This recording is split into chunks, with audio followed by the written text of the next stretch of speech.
Shabbat Shalom, Shabbat Shalom. which is, of course, peace on Yahweh's holy Sabbath day.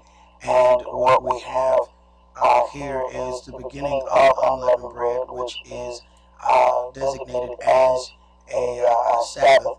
Yahweh, as we read in Leviticus, when we start going over the things of the weekly Sabbath, then Yahweh starts giving us these holy days, and He has designated as some of those are Sabbaths as well. So we know that this first day of Unleavened Bread is a Sabbath, and in understanding this process, all of this is set forth for the Messiah to redeem the children of Israel.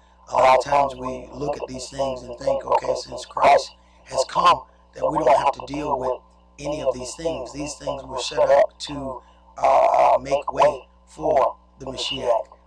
This is why, we make sure within those 3 times in a year that all males must make their appearance. You follow the sanctified against the 3rd day. We have Passover, then today being the Feast of Unleavened Bread, and then within the first, within that week of Unleavened Bread, you then have the next day being Feast of First Fruits.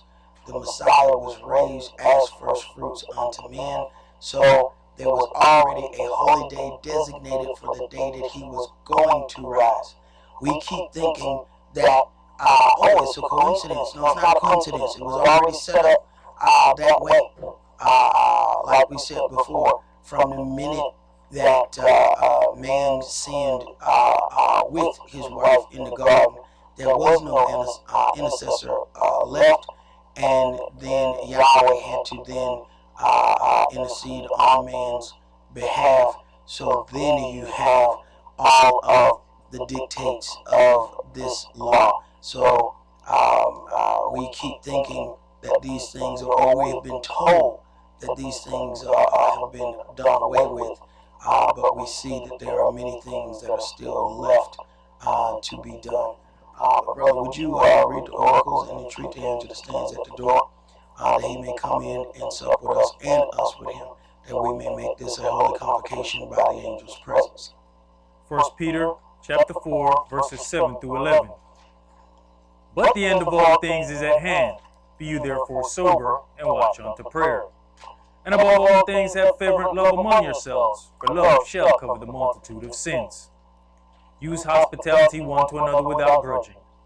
As every man has received the gift, even so minister the same one to another as good stewards of the manifold grace of Elohim. If any man speak, let him speak as the oracles of Elohim. If any man minister, let him do it as of the ability which Elohim gives, that Elohim in all things may be glorified through Yahshua the Mashiach, to whom be praise and dominion forever and ever. Amen. Ephesians chapter 4.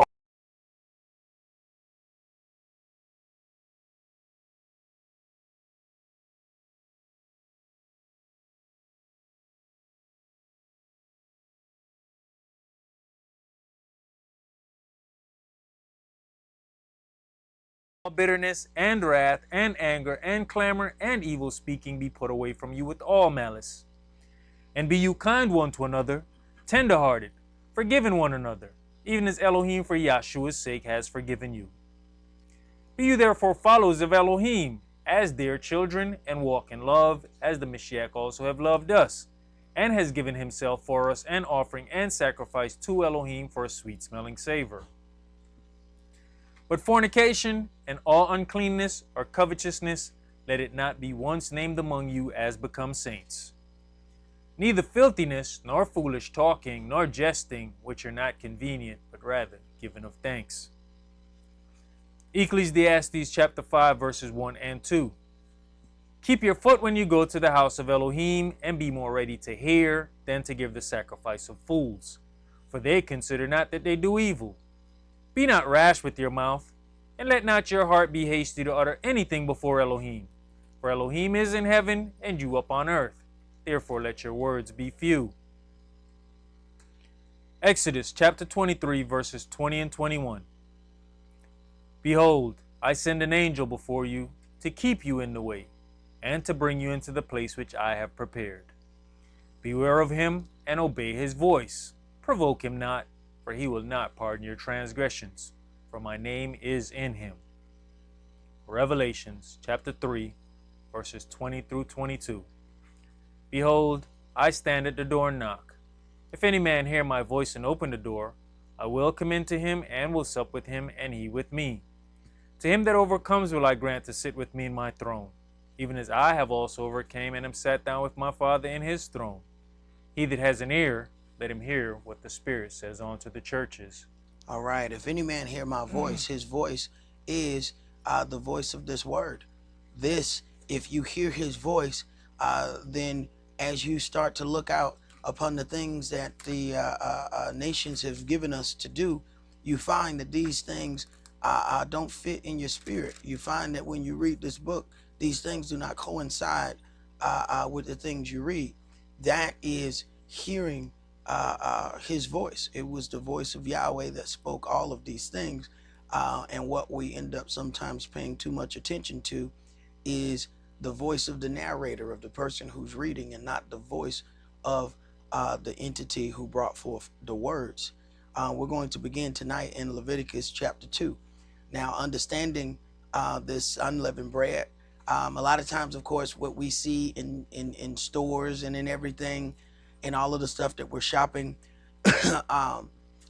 we see stuff that says kosher for Passover, and we have already gone through that, how there's no such thing as kosher for Passover. It is a erroneous term. What they're talking about is having all of the leaven out of it, and there is no ordination of having leaven removed for Passover. Leaven must be removed for unleavened bread. There is no such thing as kosher for Passover, but that is the symbol that you're looking for when you're going to shop for something. But you need to understand that the term absolutely makes no sense whatsoever. But because most people have heard of Passover and they have not heard of unleavened bread, if you tell somebody that you're going to keep the Feast of Unleavened Bread, they may look at you sideways. Tell them that you're going to celebrate Passover. Even the heathens know that. They'll understand that. So these people who are, set up to make money, they then put all of these things on these products. And if you go to certain stores, especially the ones that are in the Jewish areas, you'll see that they have an entire section set aside for Passover, and all of these products say kosher for Passover. This is where you'll find the wines and all of those things. So it is the term that you're looking for. That is what they're supposed to be doing, but you need to understand that statement in itself makes no sense. When unleavened bread comes in, this is when we are to have all of the leaven out of our houses.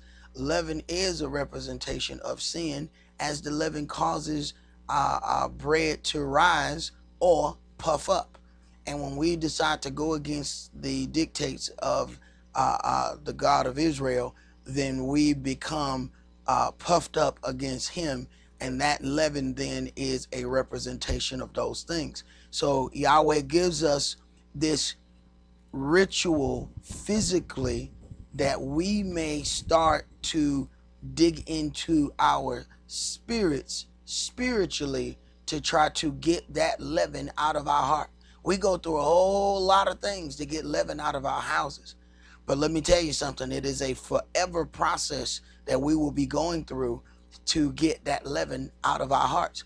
That's why he has ordained for us to do this over and over and over again. This is not something that you're going to just get baptized and all the sin, and thoughts of sin are automatically gone from you. It don't work like that.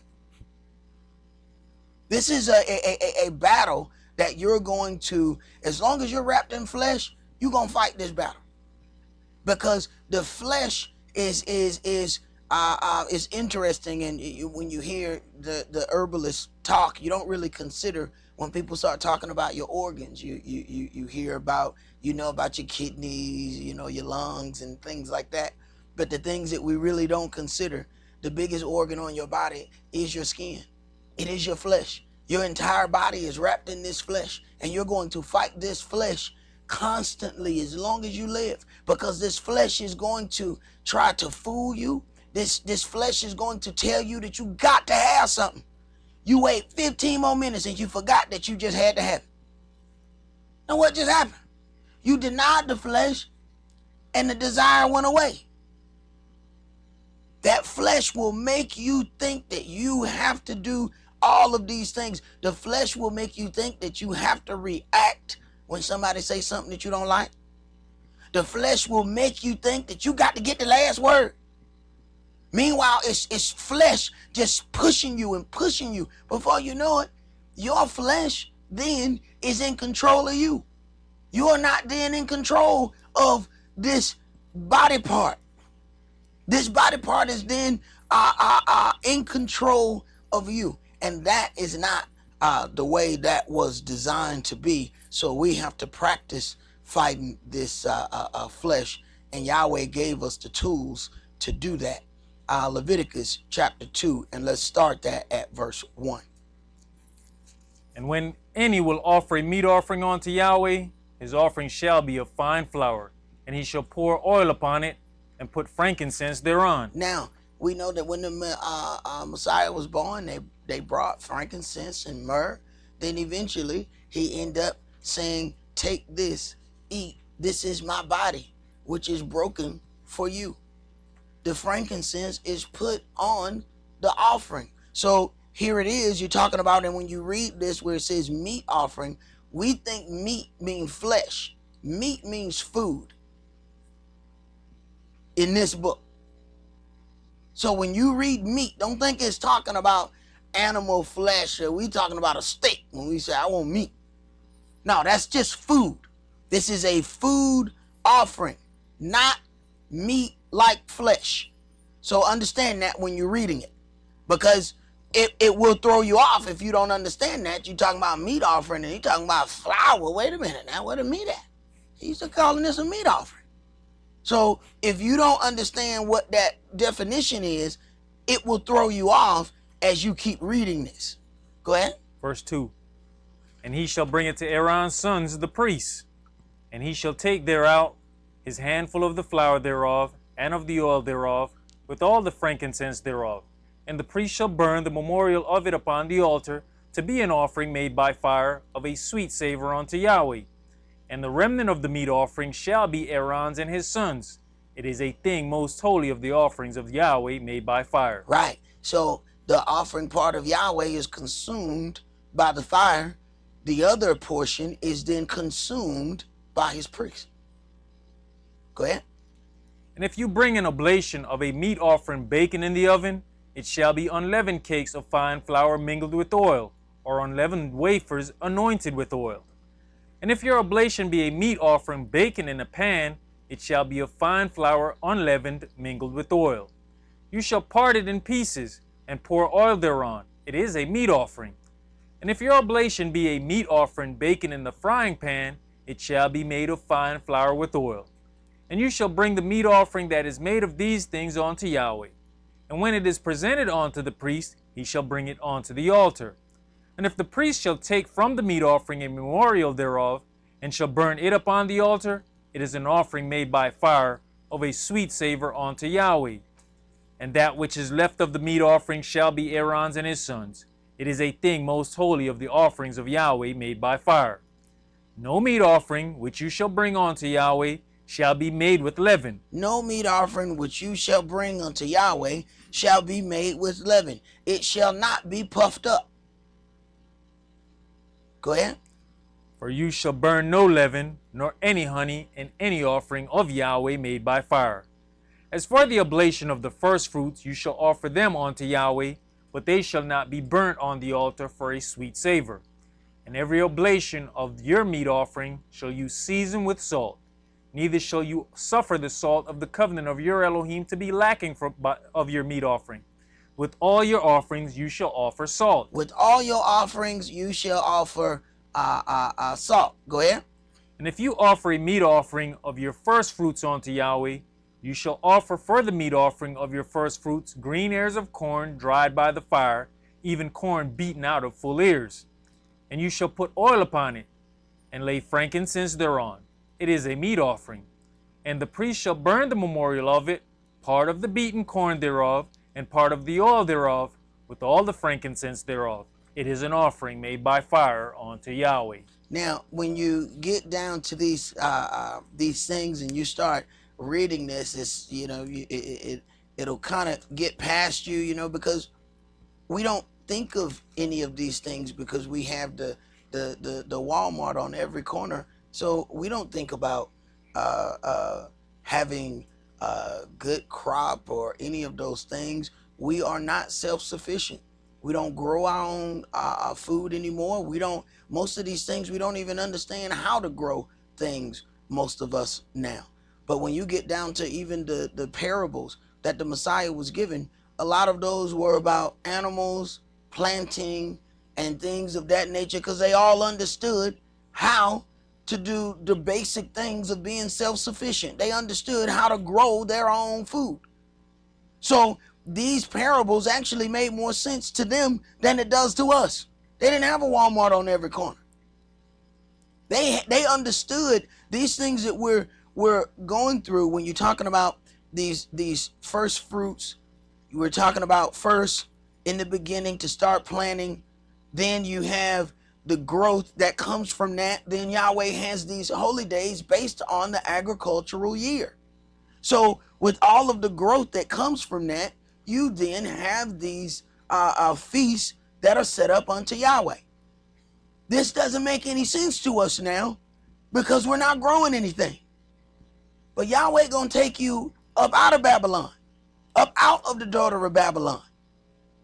Then these things gonna make even more sense unto you when we have to truly depend on Yahweh our Elohim. See, it's hard for us to say that we depend on Yahweh our Elohim when we got credit cards, we got stores that we can go to. If something don't go right, we can just jump up. They got 24-hour Walmart now. So if you just, you know, don't even get the right food, you needed it, you can jump up 3 o'clock in the morning and go get it. There's no need to think about the Elohim of Israel. And that's the way the adversary wants that to be. So you can get further and further and further away from your Elohim. Let's go to Exodus chapter 16.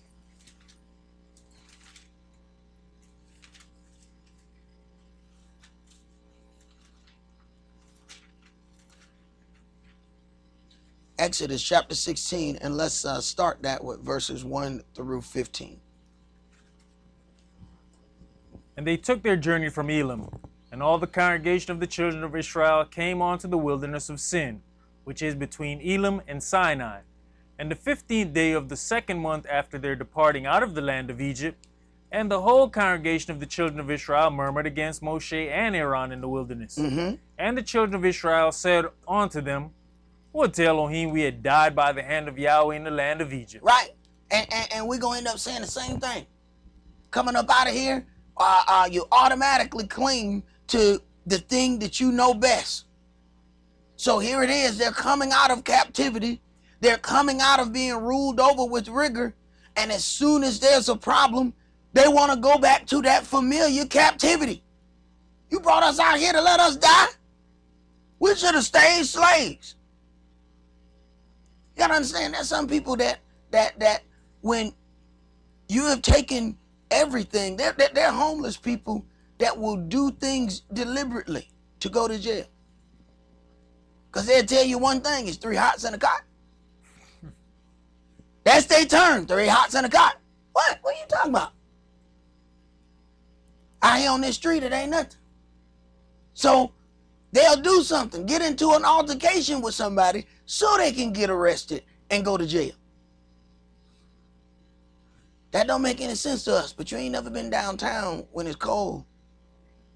You ain't never been downtown at 2, 3 o'clock in the morning. You'll find out That wind cut like a knife.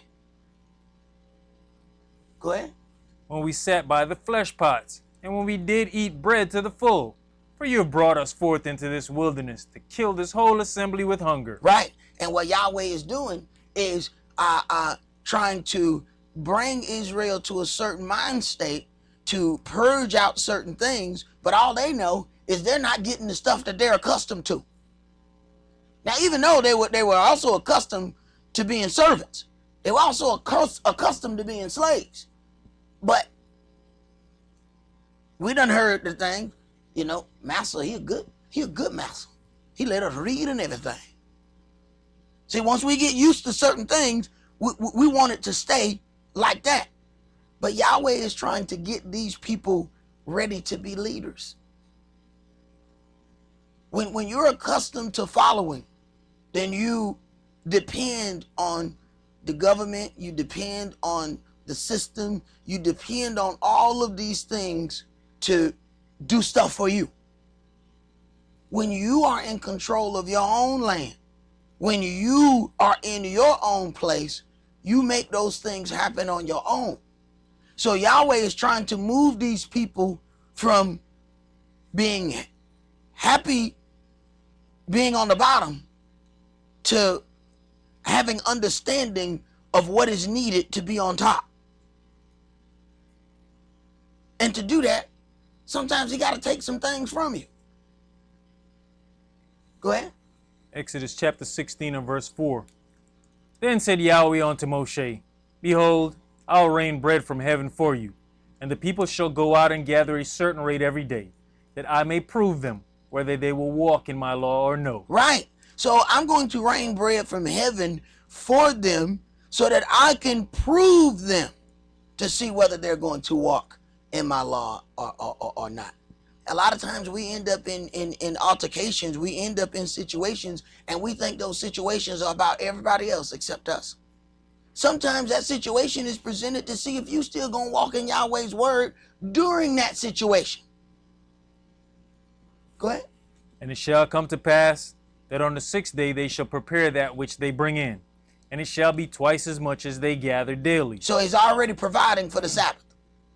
Go ahead. And Moshe and Aaron said unto all the children of Israel, At even, then you shall know that Yahweh has brought you out from the land of Egypt. And in the morning, then you shall see the glory of Yahweh. For that he heareth your murmuring is against Yahweh. And what are we that you murmur against us? Right. We always take our indignation out on the people that we can see. See, it's hard to gather up all that indignation and point it at Yahweh. But it's easy to point it at the men or women that we see. Go ahead. And Moshe said, This shall be when Yahweh shall give you in the evening flesh to eat, and in the morning bread to the full.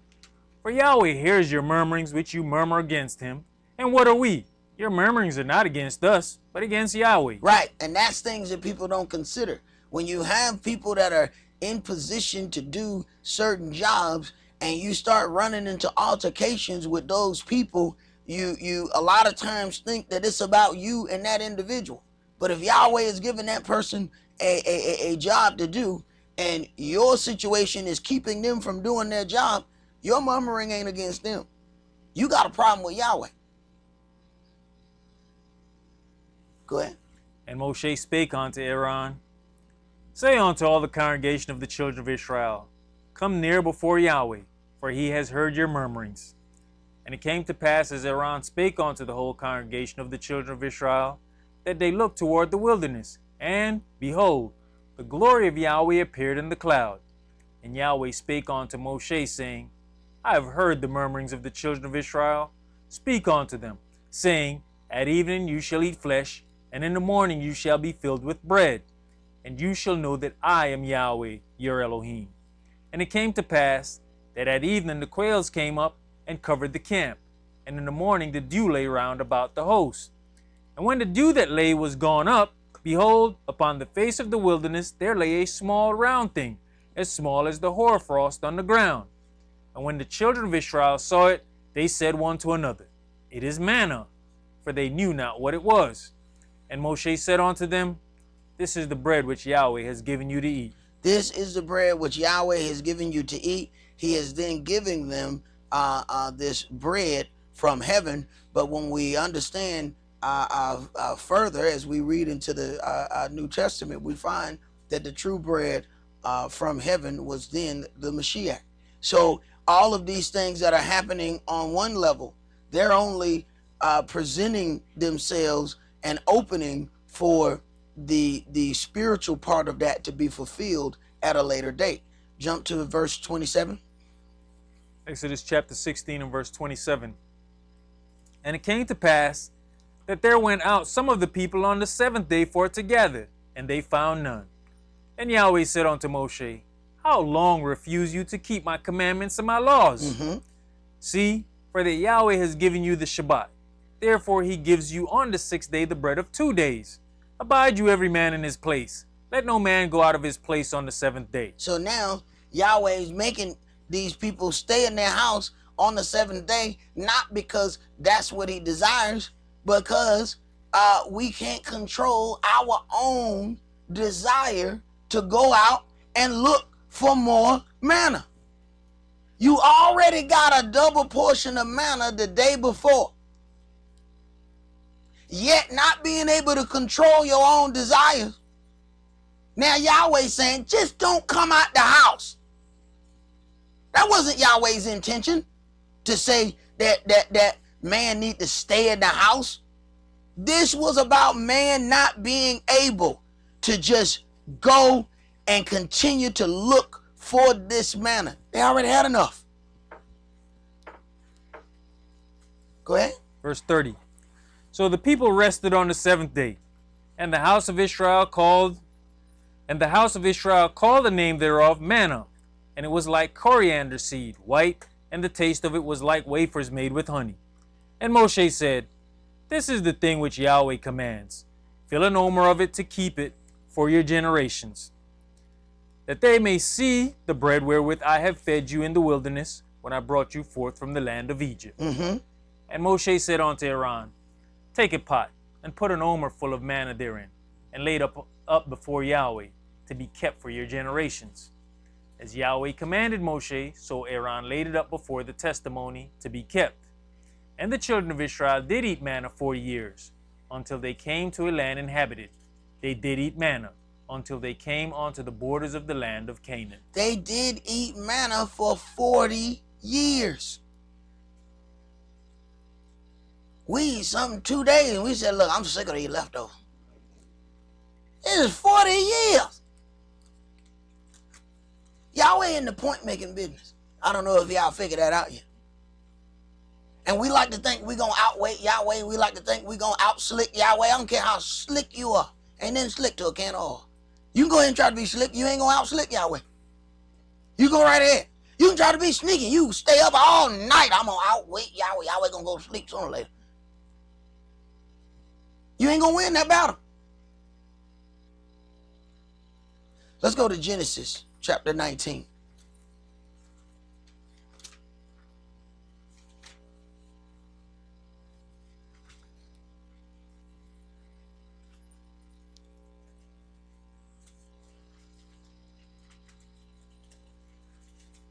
Genesis 19, and we're going to start this at verse 1.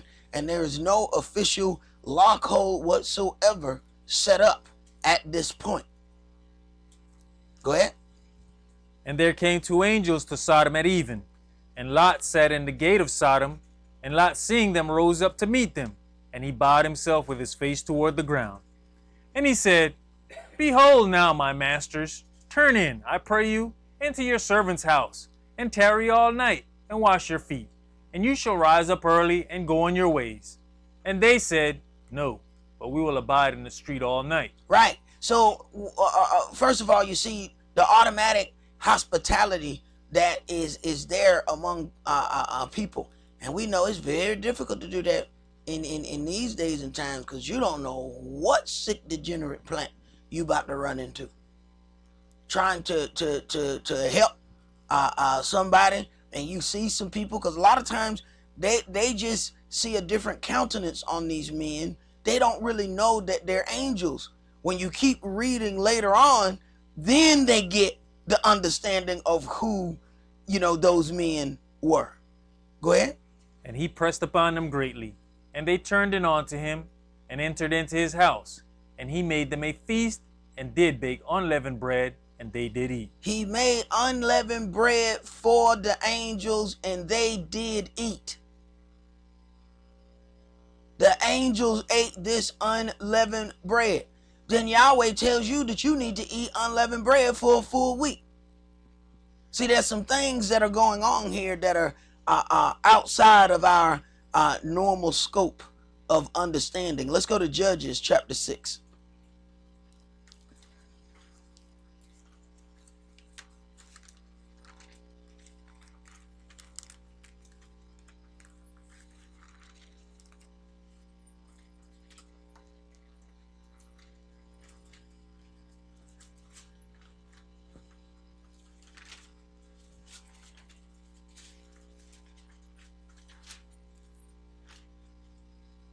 Judges chapter 6, and let's start that at verse 11. We're going to read verses 11 through 22.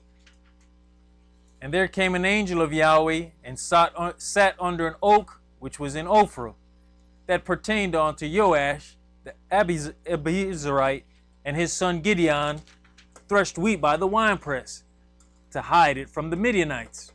And the angel of Yahweh appeared unto him, and said unto him, Yahweh is with you, you mighty man of valor. Now, what would constantly happen during this whole period of Judges, this is a 430-year period.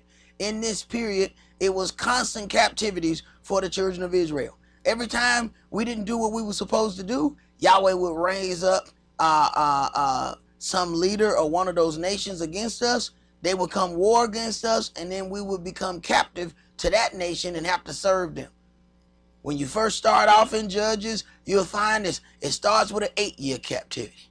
Then it goes to 20 years in captivity. Then 35 years in captivity. And then it just keeps going on and on.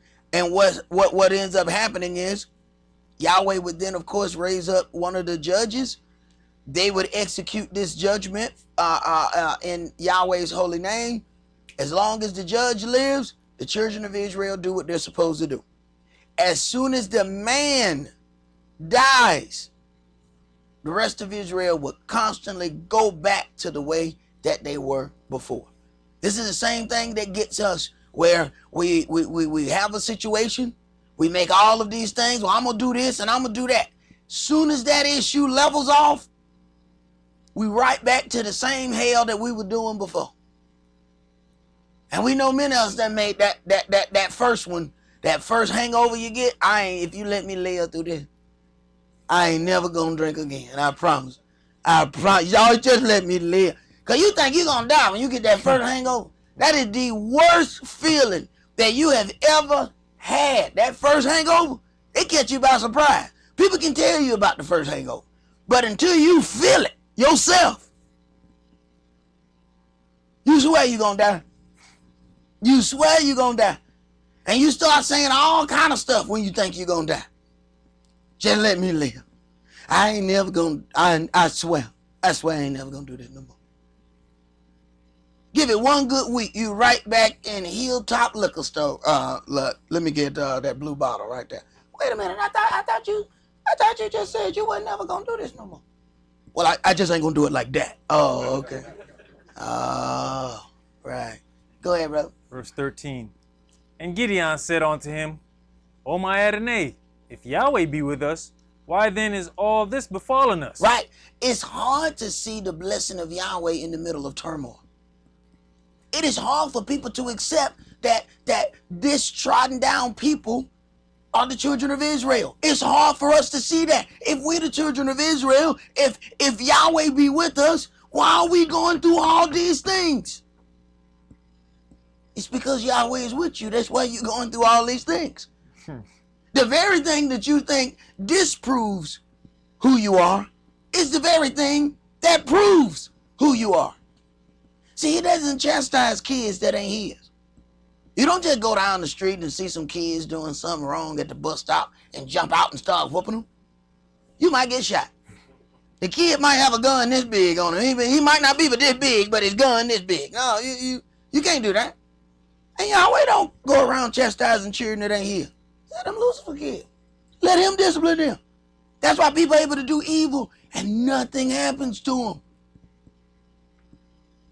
Then you do evil, and you end up in the hospital. You're like, what in the world is... Everybody else did evil and nothing happened to them.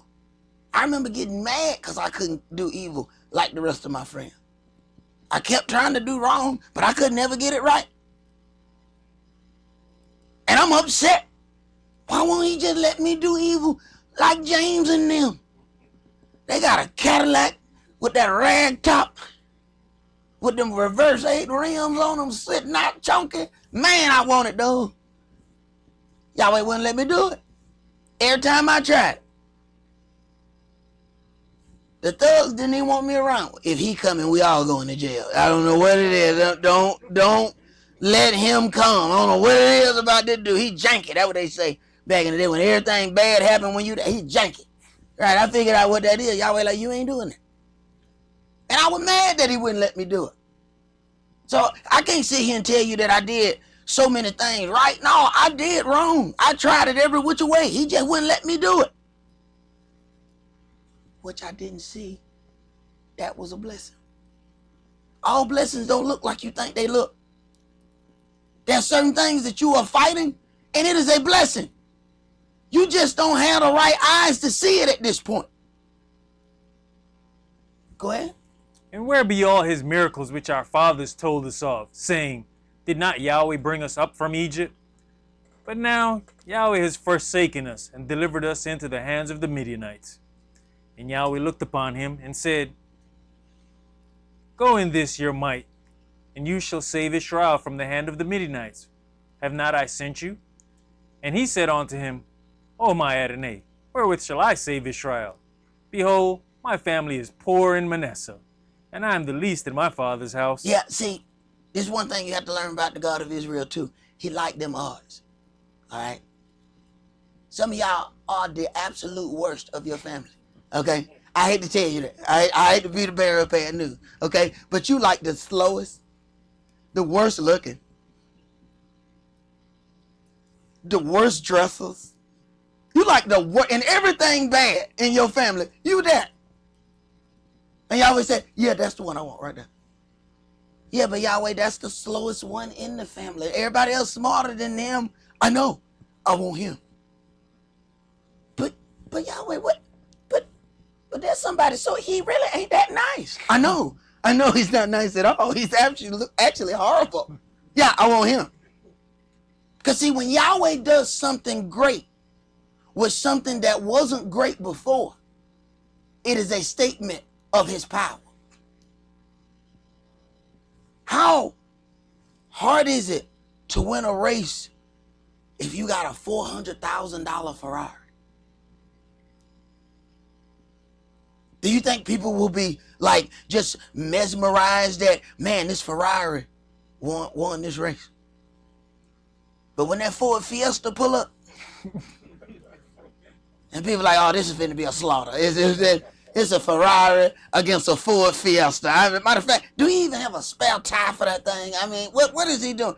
When that Ford Fiesta win, don't nobody know what to do. Everything that they have gotten their minds and their hearts used to has just dropped. Yahweh liked these odds. It ain't no coincidence that you here. He likes these odds. There was somebody else in your family that was nicer than you. He didn't want them. It wasn't going to say much if they turn. But if you get that one who cuss everybody out, and then a couple of years later, all of a sudden, wait a minute, they don't cuss people out as much as they used to. Now Yahweh's gift is starting to show. See? They used to shoot at anybody that got on them. All of a sudden, now they praying for people. They used to pray on people. Yahweh loves those odds. See? He loves those odds. Go ahead. Judges chapter 6 and verse 16. And Yahweh said unto him, surely I'll be with you, and you shall smite the Midianites as one man. And he said unto him, if now I have found grace in your sight, then show me a sign that you talketh with me. Depart not hence, I pray you, until I come unto you, and bring forth my present, and set it before you. And he said, I'll tarry until you come again. Now, you have to understand the differences. See, you'll read certain things in one part of this book, and you will think that it may be okay for you to do it.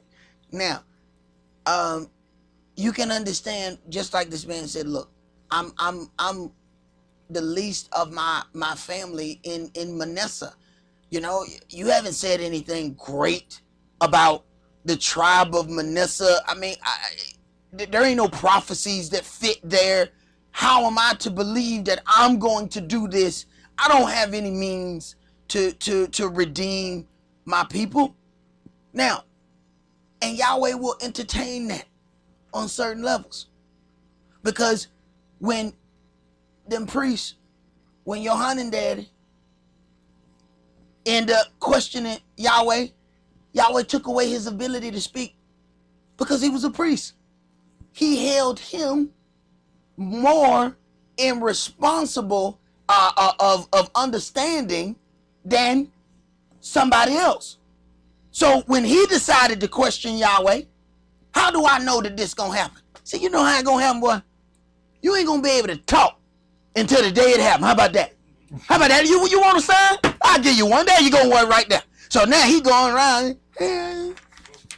Now he can't do nothing just because he questioned Yahweh. Now he got to write on tables. We talking about a priest. This man got a job to do. Now he can't do the job. Now he's got to work harder doing the job because he decided to question Yahweh. And his speech didn't come back until after everything was fulfilled. And the first thing he should have said was, note to self, do not test Yahweh.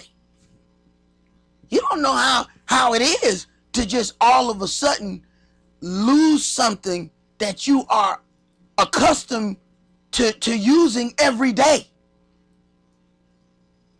Then you got to communicate with all of these people to do this job, and then all of a sudden it's gone. So don't take this out of context. Yahweh will allow you to do things when you come into the word. He will allow certain things. He will allow you to get away with certain things. But then after a while, he'll do the same thing that we do with our kid. If your kid used to potty on himself when he 2, you don't beat him. You sit down there and you talk to him. You might fuss at him. You might even pop him one time. But if your child used the bathroom on himself and he's 22, you got to beat that. There's something wrong with it. Look at why you still clapping yourself? You 22. There's something wrong now. Yahweh gonna do the same thing. He gonna let you slide for a little bit. But as you grow, that chastisement gonna grow because he expects better of you and he's going to push better out of you. So in them comfort zones that we like to find ourselves in, he gonna take those comfort zones away. I know it because it happened to me. Go ahead. Verse 19. And Gideon went in and made ready a kid and unleavened cakes of an ephah of flour. The flesh he put in the basket, and he put the broth in a pot, and brought it out onto him under the yoke, and presented it. Now, there's certain things that you just have to pay attention to. Now, this is the second time that we're reading then that they're presenting these unleavened cakes to these angelic entities. So if you think you find yourself in a certain situation, you know what you need to be presenting there, right? You think somebody showed up to your house and you think, hey man, what manner of person is this? This sounds strange here. You might not want to make them some biscuits. You might want to pay attention here. Go ahead. And the angel of Elohim said unto him, take the flesh and the unleavened cakes, and lay them upon this rock, and pour out the broth. And he did so. Right, because that broth got animal blood and all of those things in it. The angel wouldn't eat unclean. The angel wasn't gonna eat that. You pour out that broth. We're not gonna deal with that. But put the cakes right there. Go ahead. Then the angel of Yahweh put forth the end of the staff that was in his hand, and touched the flesh and the unleavened cakes. Touch the flesh and the unleavened cake. Go ahead. And there rose up fire out of the rock, and consumed the flesh and the unleavened cakes. Then the angel of Yahweh departed out of his sight. And when Gideon perceived that he was an angel of Yahweh, Gideon said, Alas, O Adonai Yahweh, for because I have seen an angel of Yahweh face to face. And Yahweh said unto him, Peace be unto you, fear not, you shall not die. Right. So you see, he didn't fully understand that was an angel the whole time. So that lets us know that he ain't had no wings hanging out his back. He didn't understand, but when he seen that fire shoot out of that rock and consume that offering, so understand, we have this part of the offering that is burnt up with fire. Then you have the part that is consumed by the priest. So then you understand why he set that on the rock and then had it consumed by this fire. See, there are things that are happening here. If you understand the makeup of what it is, then you understand why it had to happen that way. Let's go to Deuteronomy chapter 16. And when you consider that, then you have to wrap your head around this. When the Messiah says, you must eat my flesh and drink my blood. They're like, wait a minute now. You talking some cannibalism now, brother. We can't get down with that. The offering must be consumed. You must eat the offering. That's why he had to substitute this bread for his body and this wine for his blood. The sacrifice has to be eaten. See, so there's a little bit more going on with making them eat this manna, this unleavened bread. There's a little bit more than just eating bread here. Deuteronomy chapter 16, and let's start that at 16. 3 times in a year shall all your males appear before Yahweh your Elohim in the place which he shall choose, in the feast of unleavened bread, and in the feast of weeks, and in the feast of tabernacles, and they shall not appear before Yahweh empty. Right, 3 times in the year, all your males must make an appearance before Yahweh. Now, we did get a question concerning that, because I know that there are other congregations, especially coming out of Sunday church, where even when they have these days, they would of course make that offering be for everybody, because we know that those things were set up about money. So not only did the brothers have to show up with an offering, but then the sisters did too. That doesn't go according to what's in this book. See, Yahweh deals with the head of houses. See, that's why everybody think they can just skip and go any way they want to Yahweh. And if you are a single woman, Yahshua is your head. You don't have to make an offering, and can't nobody tell you how much your offering is supposed to be. You give as you are able when you make your appearance. If that ain't but $1, then that's what you bring. But we know that these organizations start requiring a $500 seed offering, a $1,000 seed offering. I can buy a lot of seeds with $1,000. Mm-hmm. I don't know what kind of seeds they need to find out where they getting these seeds from, because them some expensive seeds, Jack. Let's go to Leviticus 23.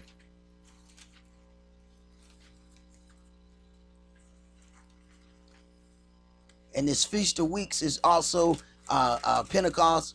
So you have these things, and even in the book of Acts, after the birth, death, and resurrection of the Mashiach, you find the Apostle Paul still going back to keep the feast.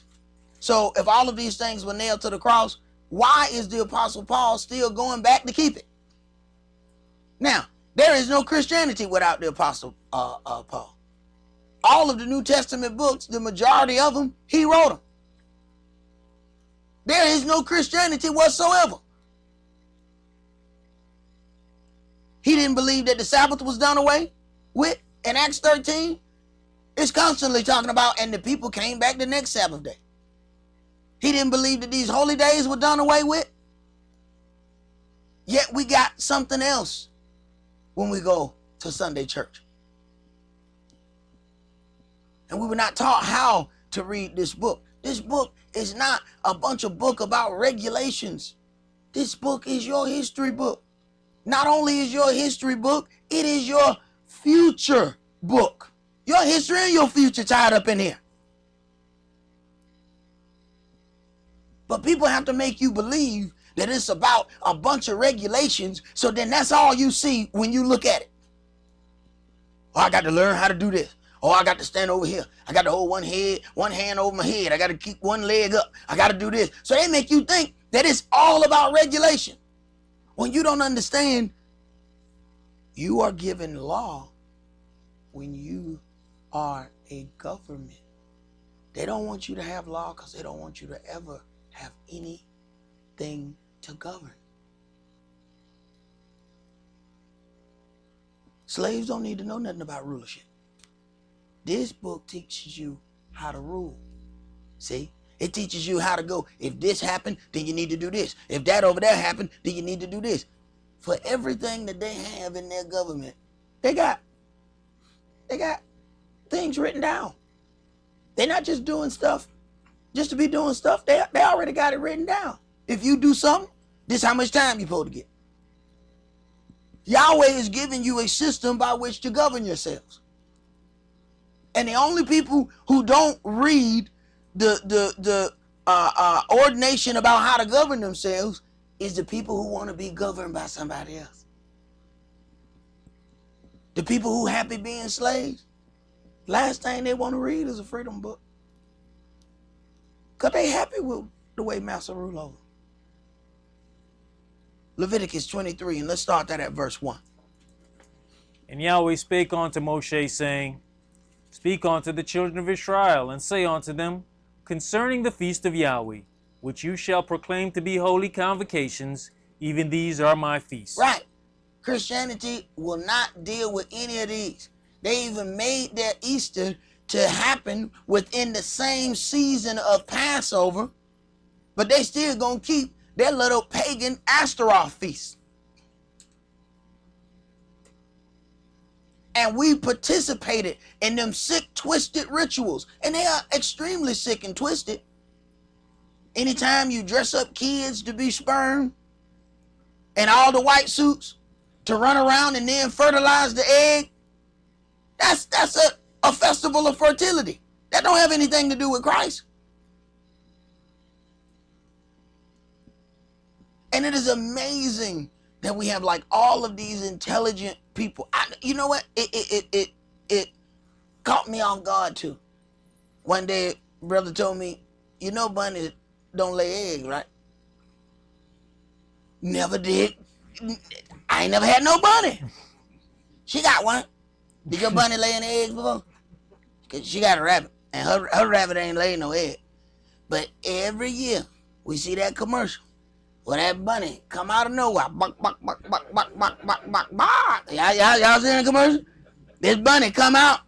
Then they even toy with your mental. They got one commercial where the bunny is coming out, and then he coming with the peanut butter, and they playing "Let's Get It On." Y'all missing it. It's the symbol. It is the worship of fertility. They're playing Marvin Gaye, "Let's Get It On." The bunny is then meeting up with the peanut butter.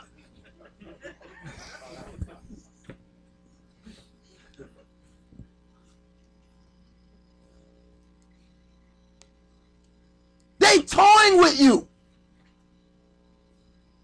Come join us for the fertility worship and watch my bunny get busy with this peanut butter. Right. Go ahead, bro. Verse 3. 6 days shall work be done, but the 7th day is the Shabbat of rest, an holy convocation. You shall do no work therein. It is the Shabbat of Yahweh in all your dwellings. These are the feast of Yahweh, even holy convocations, when you shall proclaim them in their seasons. You shall proclaim them in their seasons. When you deal with the moon, it goes through its phases every 27 or so days, because the earth itself is also in its own orbit around the sun. It takes another 2.5 days to catch up to its relative position. So that is 29.5 days that we have for a month. But the phases of the moon have absolutely nothing to do with the seasons. That's your month, but that has absolutely nothing to do with your seasons. The orbit of the earth and its orbiting moon going around the sun, that is giving you your year. As it tilts toward it, then goes toward the hotter months. When it tilts away, then it gets colder. So when we get back into Genesis, it says, I've given you two great lights, one to rule over the day, one to rule over the night. It takes both of those. It says, and they shall be for your signs, seasons, days, and years. Not it. So all the people that say, yeah, we have a lunar calendar. No, we don't. We have a lunar / solar calendar. He gave both of those, and we have to use both of those to get our things correctly. Go ahead. In the 14th day of the first month at even is Yahweh's Passover, and on the 15th day of the same month is the feast of unleavened bread unto Yahweh.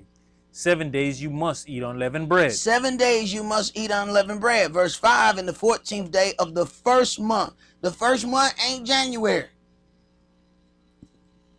This is the reason why they have April Fools.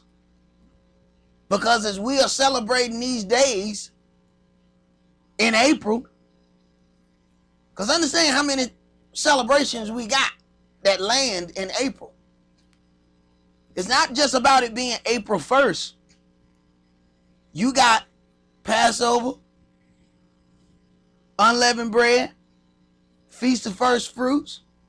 Then you got another day at the end of unleavened bread. You keeping that all that week. And them Gentiles coming and saying, look at these April Fools. Look at them, look at them, look at them gathering there. Doing all of this stuff.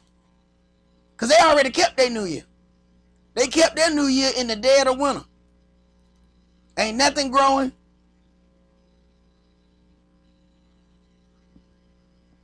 But that's the system that we were given. If we're going to make an effort to become unleavened, that means we have to be deprogrammed and reprogrammed. We got to relearn some things that we thought we already knew. Go ahead.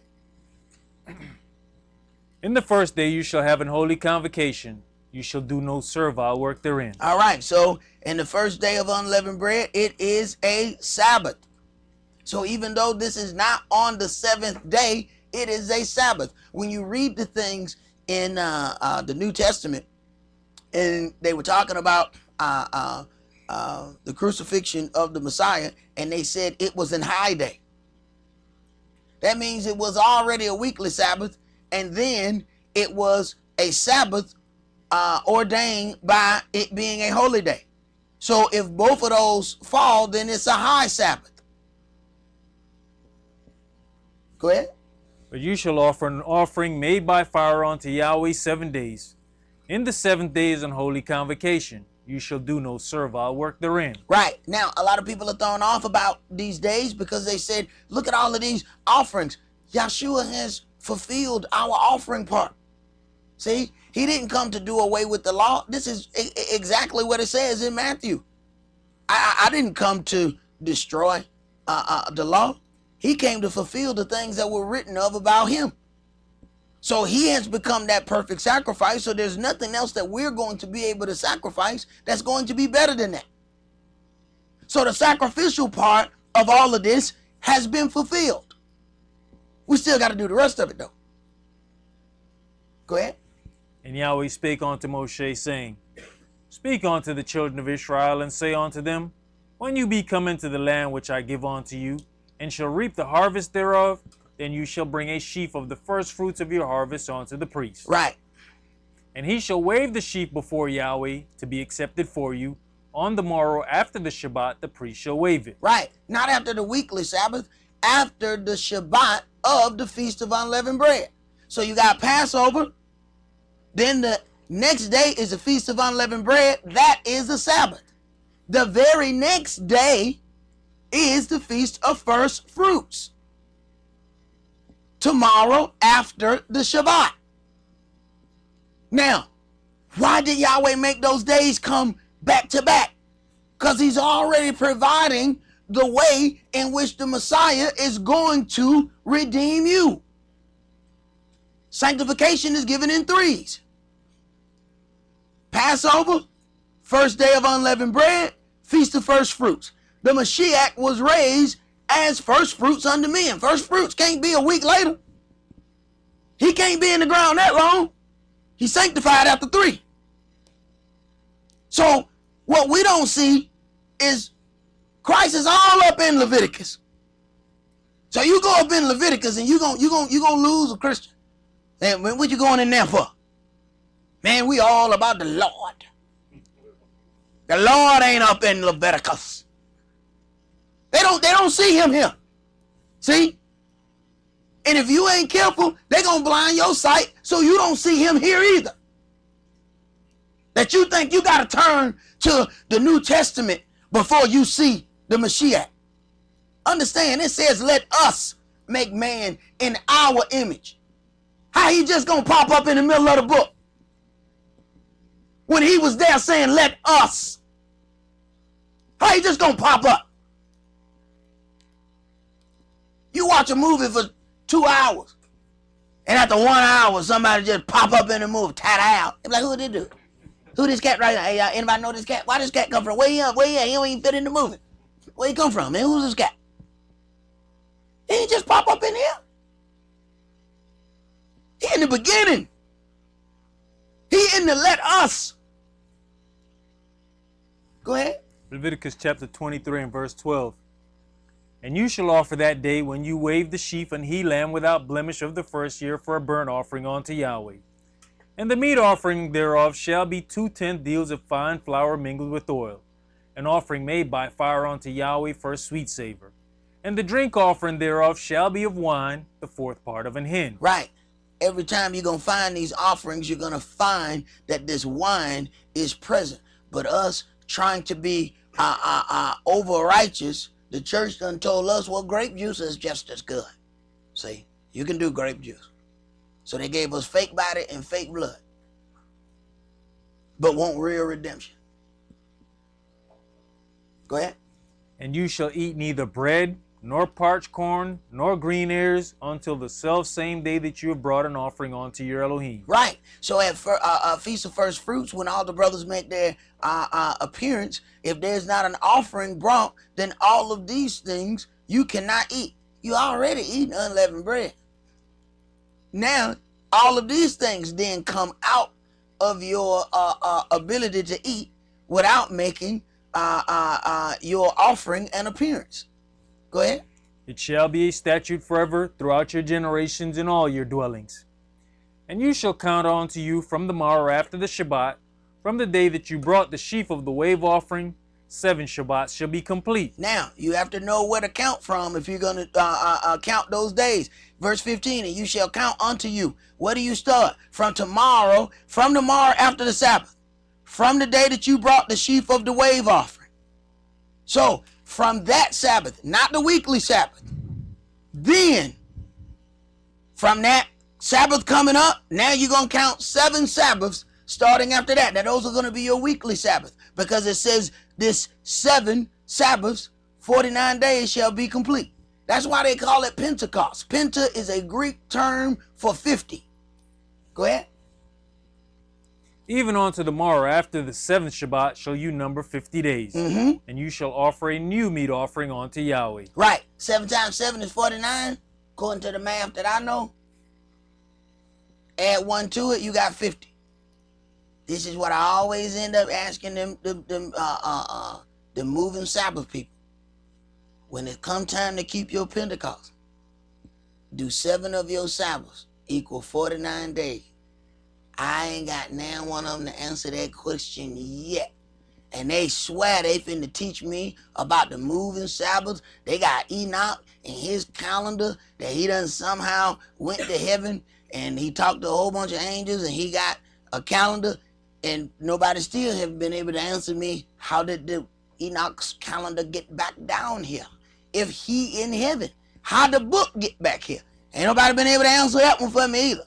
But they got this miraculous count that is just so mathematical. Like our people was in the wilderness with a Texas Instrument. They had boy, I'm talking about, they had a calculator. Apparently they had laptops in the wilderness. I didn't know this. I didn't know, but apparently that's what they had. But you know, it's real easy to figure out 7 times 7.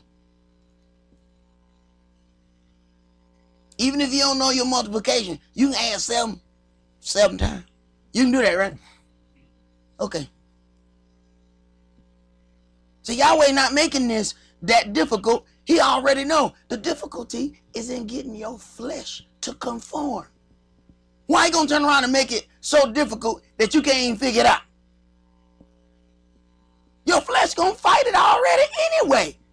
Why you gonna make it that difficult? The devil make you think it's that difficult, so that you can then listen to the flesh. Say, don't worry about that. You don't need to doing that. That stuff is dead. Right? The flesh is real good at that. Let's go to 1 Corinthians chapter 5.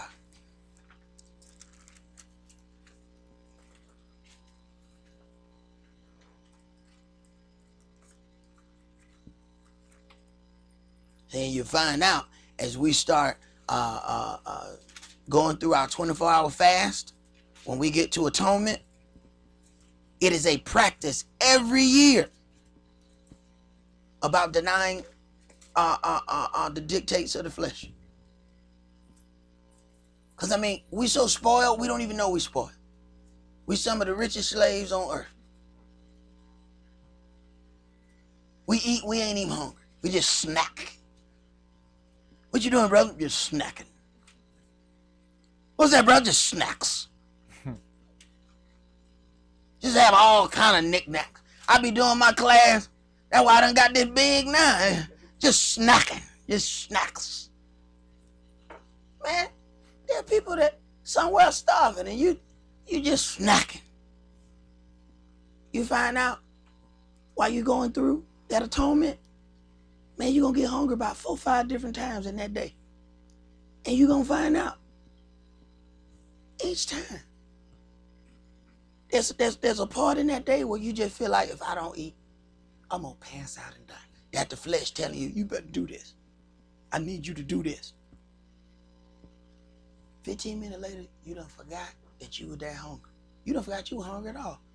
You off doing something else. And then you think back, wow, the hunger is gone. But if you answer the flesh every time it calls, you're going to be in trouble. Because once the flesh realize, hey, he going to answer the phone. What you think flesh going to do? Esaac, that you? This flesh calling, hey, bro, let's go hang out. Yeah, he didn't. Esaac, come on, bro. This your flesh talking to you. Come on now, let's go. Once he realize that you're going to keep answering the phone, he going to keep calling. You have to be able to fight that flesh. This process of becoming unleavened, it is very difficult. You ain't gonna win every battle in becoming unleavened, but you get back up. You dust yourself off. You get back on the path.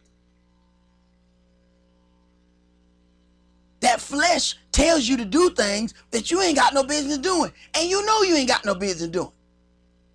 Sometimes people call you and you know they ain't gonna do nothing but worry the absolute hell out of you.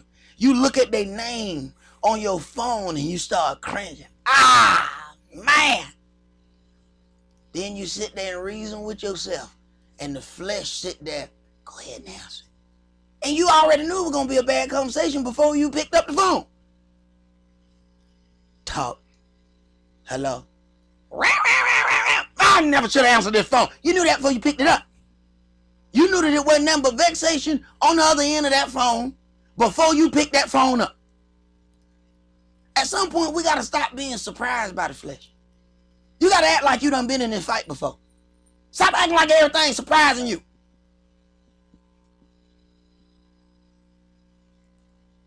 We 35 years old, act like you ain't never seen nothing before. You done been through this.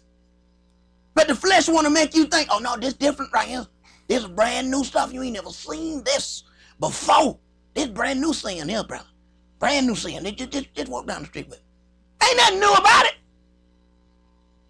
But that flesh got to keep making you think this one is completely different than the other one. It's the same thing. Every generation think that they got this new stuff that the generation before didn't have. Just a new way of doing the same old crap. That's what they offer. 1 Corinthians chapter 5, and let's read verses 6 through 8. Verse 6. Your glorying is not good. Know you not that a little leaven leavens the whole lump? Right. You ain't got to sprinkle but a little bit in there.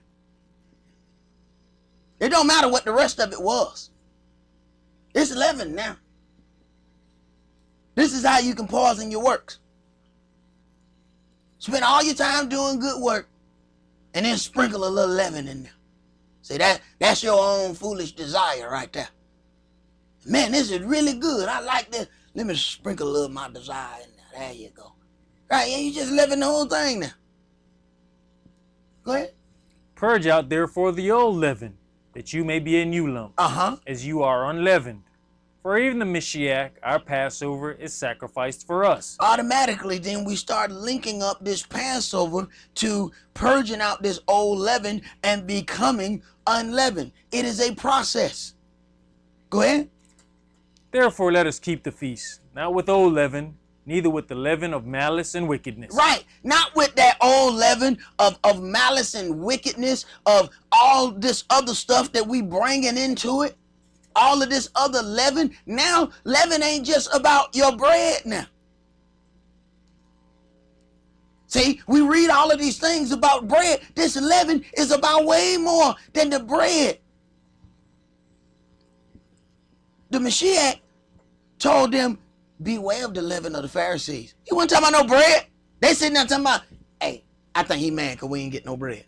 Hey man, we ain't got no bread. He had to just come. Man, why you reasoning among yourself, man? Because you ain't bring no bread. I ain't talking about bread. I'm talking about the doctrine of the Pharisees, man. That's their leaven. The twisted doctrine that they had. That's the leaven. So while we've gone through the process of going through all of the things that contain leaven in our houses, and now we have to go through the process of finding the leaven that's in our own hearts. And I'm here to tell you, if you think reading all them labels in your kitchen was difficult, finding that leaven in your heart, ooh-wee, that's just a tad bit difficult. Because ain't no tags on that stuff in your heart. So ain't no tags on there you can look and see, yeah, that's, Keisha got that sodium bicarbonate in there. That's that, yeah, I got to get rid of Keisha. Nah. It don't work like that. No. And the flesh gonna fool you and make you think this ain't really a problem. Yeah, it is. So it's hard to find that leaven that's in here. Go ahead. But with the unleavened bread of sincerity and truth. All right, let's go to Ephesians chapter 4.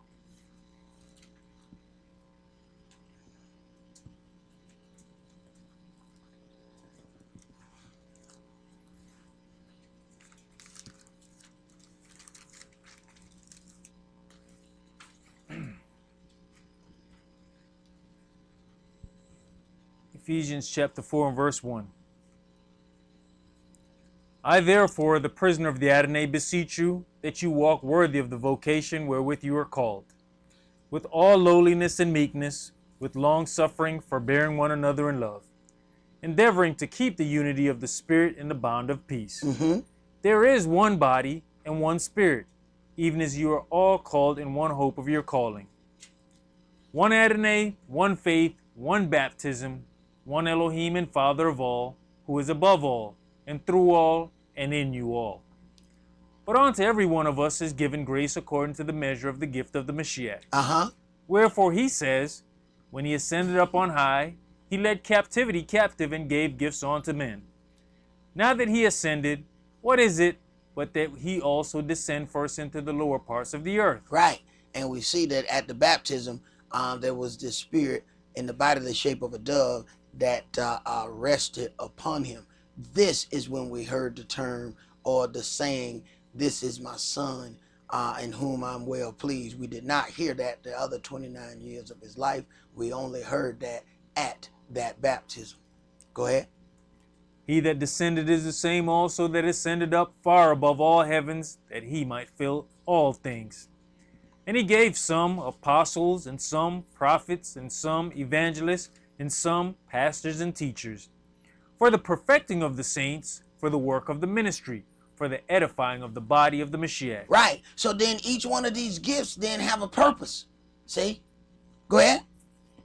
Till we all come into the unity of faith, of the faith, and of the knowledge of the Son of Elohim, unto a perfect man, unto the measure of the stature of the fullness of the Mashiach, that we henceforth be no more children, tossed to and fro, and carried about with every wind of doctrine, by the sleight of men and cunning craftiness, whereby they lie in wait to deceive. Right. And this is why I tell people, you know, you go out on the internet, there's a lot of good stuff on the internet. You just need to be careful how you hear what you hear, because then there's all kind of doctrines and slick people waiting to try to deceive you, to get you off on something else, that they may be glorified in their flesh. Go ahead. But speaking the truth in love, may grow up into him in all things, which is the head, even the Mashiach, from whom the whole body fitly joined together and compacted by that which every joint supplieth, according to the effectual working in the measure of every part, maketh increase of the body unto the edifying of itself in love. This I say therefore, and I testify in the Adonai, that you henceforth walk not as other Gentiles walk, in the vanity of their mind. In the vanity of their mind. Let me tell you something, the mind will play tricks on you. It is where the battle, most of the time, is where that battle is waged. Go ahead.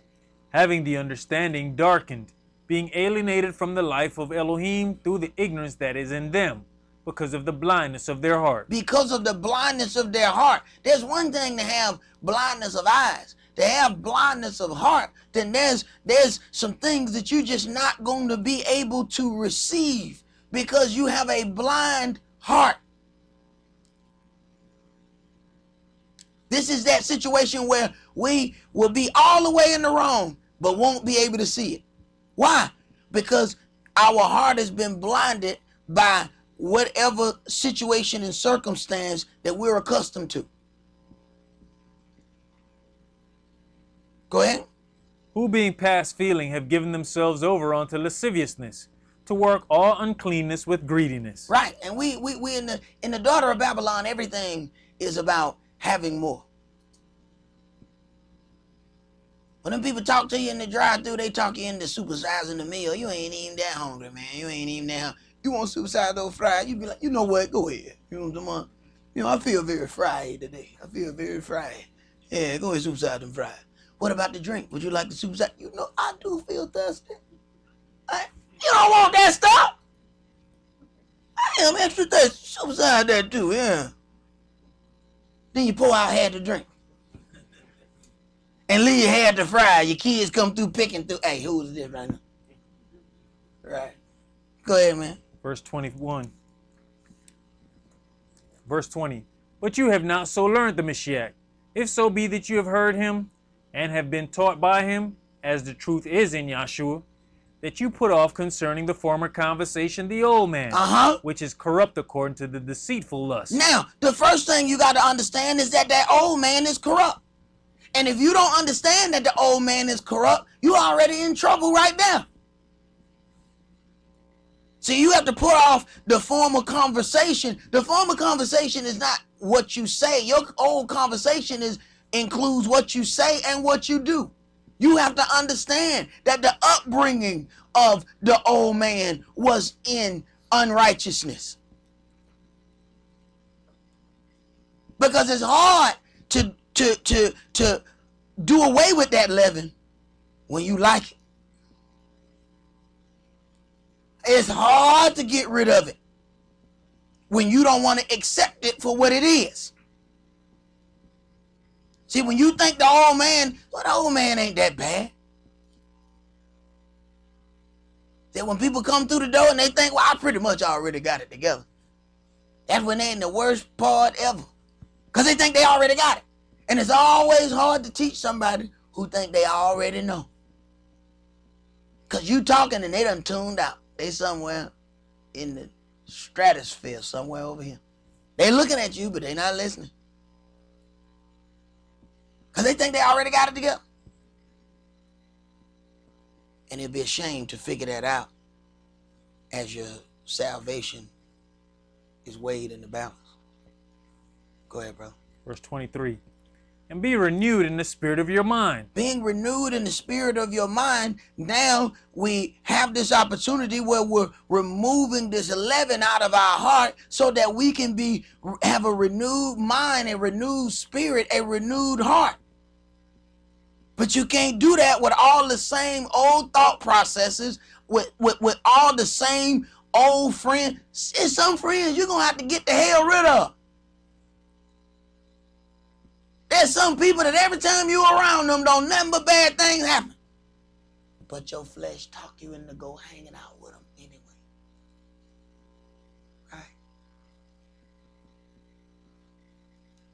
You done hung out with a cat and every 2 times y'all done went out and 2 times you done got locked up. Why is there a third?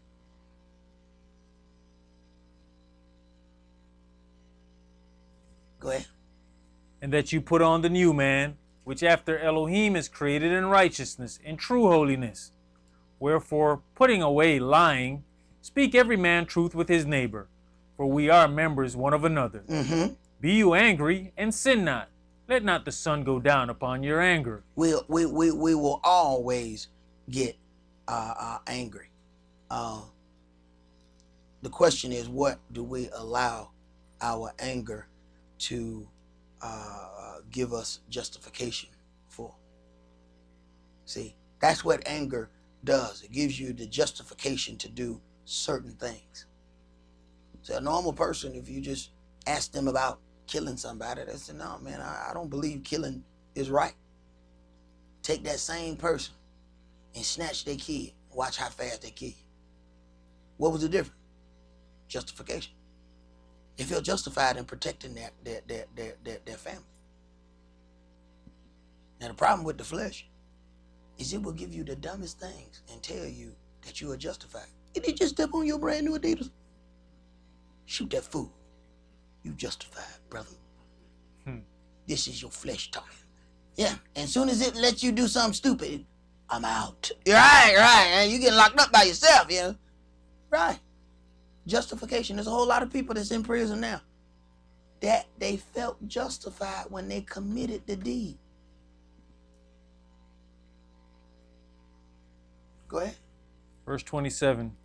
Neither give place to the devil. Uh-huh. Let him that stole steal no more, but rather let him labor, working with his hands the thing which is good, that he may have to give to him that needs.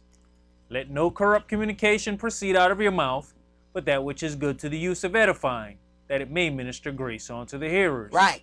And just because something is lawful, it doesn't mean that it's edifying. So there's some things that are lawful. They may be done according to the word, but they may not be edifying for that particular situation. Just like the word says, if meat offends your brother, don't eat meat.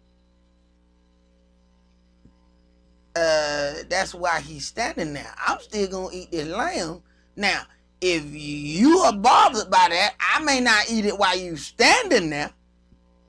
But that don't mean I'm gonna go vegetarian because it bothers you. But I ain't gonna cause you no problem while you there. Even it's written in the book. Yahweh talks about the wickedness. He said, man, you gave the Nazarites wine to drink. Why would you do that? You know they on the Nazarite vow. You know that they've made a vow not to drink any wine, and you just keep pushing wine at them. Yahweh said it's wicked. Go ahead. And grieve not the Holy Spirit of Elohim, whereby you are sealed until the day of redemption. Let all bitterness and wrath and anger and clamor and evil speaking be put away from you with all malice. Right. And according to what's written, it says, if your brother sin against you, rebuke him. If he repent, then forgive him. The problem with most people is when you rebuke them, they think you now evil speaking. See, because that's what Sunday church taught us. You can't say nothing. Now you judging me. Now, if I was judging you, there'll be a pile of rocks here ready to hurl at you. See, because judgment involves punishment. Okay? Now we done got to the point where we can't even talk to one another. We can't even say nothing because now everybody think that if you say something, oh, now you judging me. But then you're going to walk around with that bitterness, wrath, anger, and clamor inside your heart, all because you didn't go over there and talk to that person. But you mad, but you don't want them to say that that you judging them. So now you ain't gonna say nothing, but you got all this twirling up in your heart. You worse off than they are. And you think they did something to you. You worse off than them. Because now you carrying all this around. And it's affecting everything you do. And we have to learn how to drop that so that we can be renewed in the spirit. Renewed in the spirit of our own mind. We have to drop that leaven off because the flesh and the adversary is going to tell you, carry that around. You right. You right. You all the way right. Yeah, you right. You right about everything. That's what the flesh does. And it does it to everybody. Don't feel special. Don't think it's something special about your flesh. Flesh lie to everybody. And we always going to have to fight it. But you got help. If you use your help, you got help. You don't have to fight alone. Sometimes we choose to fight alone and wonder why we're getting slayed. Go ahead, brother. Let's finish that up. And be you kind one to another, tender-hearted, forgiving one another, even as Elohim for Yahshua's sake has forgiven you. All right. That's all that we're going to do for tonight. As I said before, this is a Sabbath. It is the first day of unleavened bread. You must eat unleavened bread every day this week. We will not be gathering every day this week. All right. We will gather tomorrow, and we will make our appearance. And at the end of the week, we will gather again. But while we are not gathering every day you are to eat unleavened bread.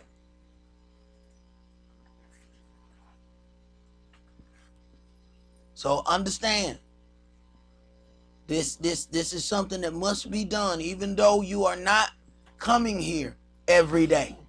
All right? All right, that's all we're going to do for tonight. Enjoy your feast. Shabbat shalom. Shabbat shalom.